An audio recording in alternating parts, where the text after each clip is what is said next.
Hey everyone, and welcome back to my channel. My name is Josh and this is your stimulus check update for the next stimulus package for Tuesday, September 15th. I hope everyone is off to a good and safe start to their Tuesday so far. In this video, I'll be discussing both the first and second stimulus check.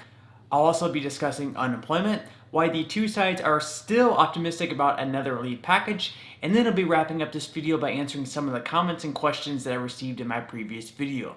But first, if you wouldn't mind real quickly liking this video, giving me a big thumbs up. It really just helps with the YouTube algorithm in terms of pushing this video out to other viewers like you, and hopefully helping other people like you as well. Okay, so an Oklahoma resident by the name of Stephen Darr was facing eviction less than 1 week away when he finally received his back pay from unemployment dating back to March this year. The lump sum deposit ended up totaling $19,352, which I'm sure came to a great surprise. This came after countless trips to the Oklahoma Employment Security Commission office and failed payment promises. I can only imagine what he was going through. To other Oklahoma residents, Darr suggested, "Don't give up, be persistent, because it will pay off in the end." So that was just a cool little story I wanted to quickly share with you guys before jumping into this video. And speaking of unemployment, I'm hoping not many of you are still waiting for your benefits all the way back from March of this year. Although I'm sure many of you guys are still waiting for your state's FEMA benefits to finally kick in. Speaking of which, I'm going to quickly show up on the screen which states are reportedly paying out the benefits at this point in time. This list should greatly expand over the next couple of weeks as more states begin to pay out. Now, up on the screen, you'll see the list of the states that have been approved for the $300 federal plus up, but haven't started paying out benefits to their residents yet. Let's hope that we see more of these states approved over the next couple of weeks. It really shouldn't be taking them this long to get the payments out. Also, one thing that I did just want to note, once again, these benefits will only last around 5 to 6 weeks for most states, so these benefits will be running out very quickly. With that said, we have to hope that Congress can finally get their act together and extend these unemployment benefits on a longer term, more stable basis. Oh, and just one more reminder that you must be receiving at least $100 in state unemployment benefits in order to be eligible for the $300 federal plus up. So that was really unfortunate, being that several people just missed the $100 threshold and therefore weren't eligible to receive any extra type of benefit. That's something that I just absolutely hate to see. Okay, moving right along to some updates in regards to the next relief package and the second stimulus check. So, Treasury Secretary Steven Mnuchin continues to show his support for another relief package, telling reporters that lawmakers should not allow fears over the size of the nation's deficit or the Federal Reserve's balance sheet to delay more relief. As you all know, the Treasury Secretary has been working closely with Mark Meadows and the White House in negotiations with Democrats Nancy Pelosi and Chuck Schumer. Steven Mnuchin has also been one of the ones in favor of a second stimulus check, coming out on multiple occasions saying how Americans and the economy would benefit greatly from a second round of payments. Now, of course, many Republicans have been looking at the improved unemployment rate along with other figures and no longer see the need for additional stimulus. Rand Paul is one of those senators who just so happened to be the only Republican to vote no on their $500 billion slimmed down deal. And there's really not going to be any changing of his mind there, but there really doesn't need to be. Even though every vote does count, the Senate doesn't need 100 votes in order for a bill to pass. At this point, the focus simply needs to be finding something that's bipartisan. The $500 billion plan had 52 votes, but all 45 Democrats in the Senate voted no on the bill. If they had only gotten 8 of those Democrats to vote yes, it would have been enough to move the bill forward. This means they may have to add in additional aid such as stimulus checks, among other things, but then you risk the bill being ballooned up to a point where many of the conservative Republicans may vote no on it.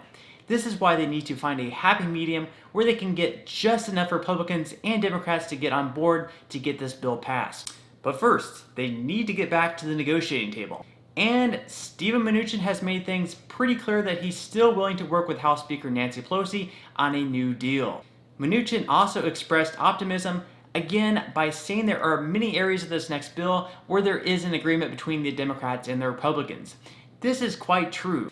The only real disagreements come down to the amount of unemployment each side thinks people should receive, as well as the amount of aid for state and local government.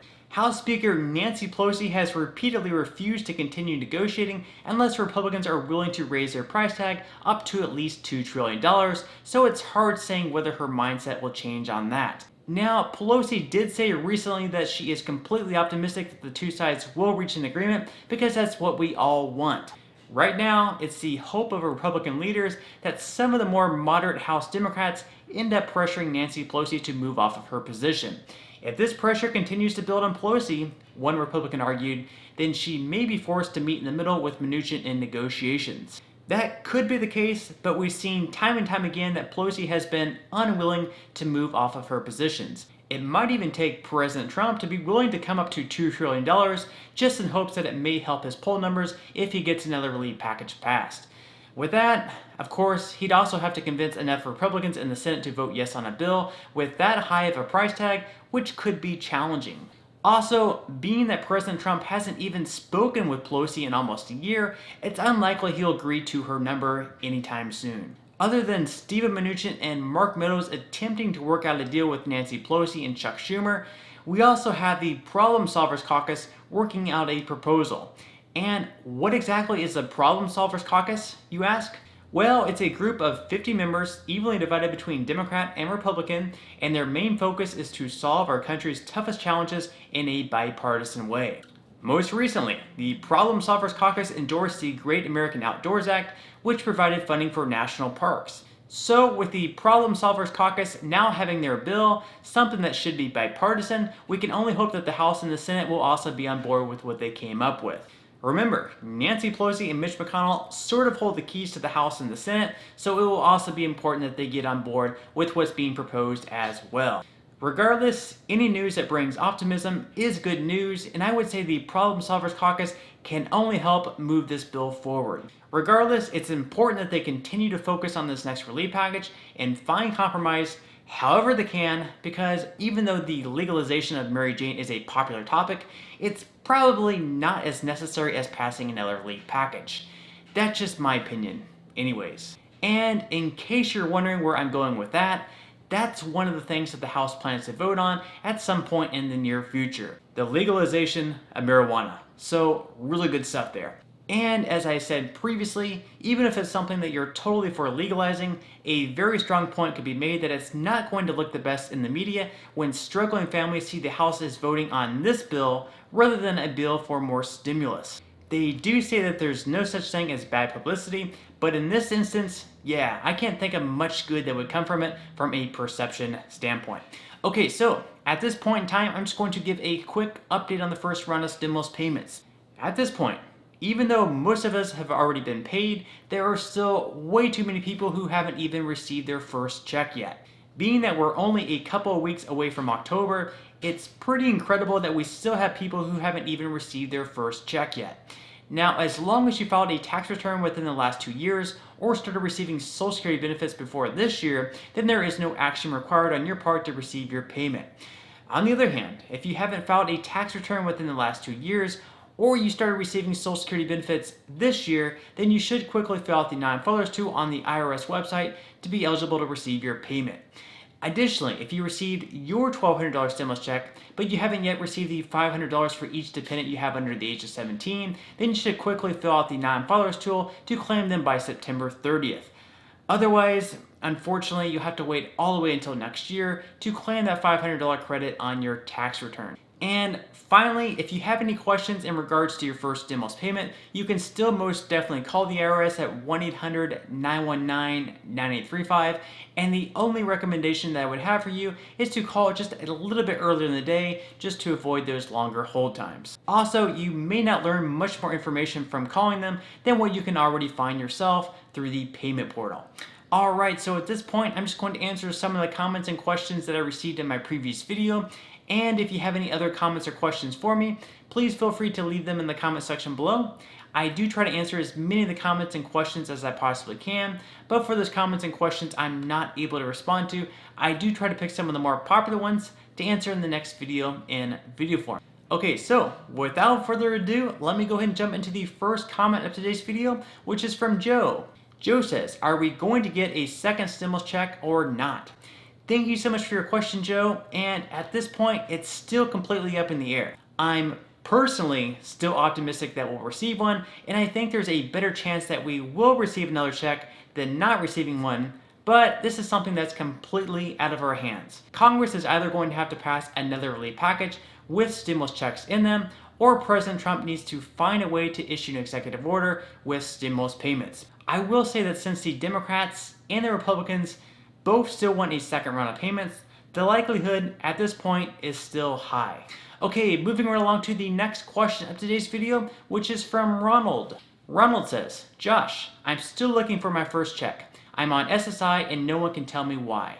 Alright, thank you so much for your question, Ronald. And as I explained earlier, as long as you start receiving your benefits before this year, then no action is required on your part to receive your payment.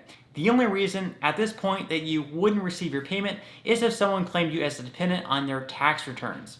Otherwise, you should definitely still receive your stimulus check, and I would just continue to check the payment portal to see if it gives you any updates in the near future. Hang in there, I know it's definitely frustrating, but you will receive your check before you know it. Alright, so on that note, I'm going to go ahead and wrap up this video. If you did enjoy the content in this video and you'd like to see more videos like it, please consider subscribing to my YouTube channel. It is completely free to do so and it's a great support to me. Also, if you'd like to receive one free stock from Webull, valued all the way up to $1,600, please feel free to claim that free stock by clicking the link in the description box below. And until next time, I'll see you guys and I hope you have a great day today.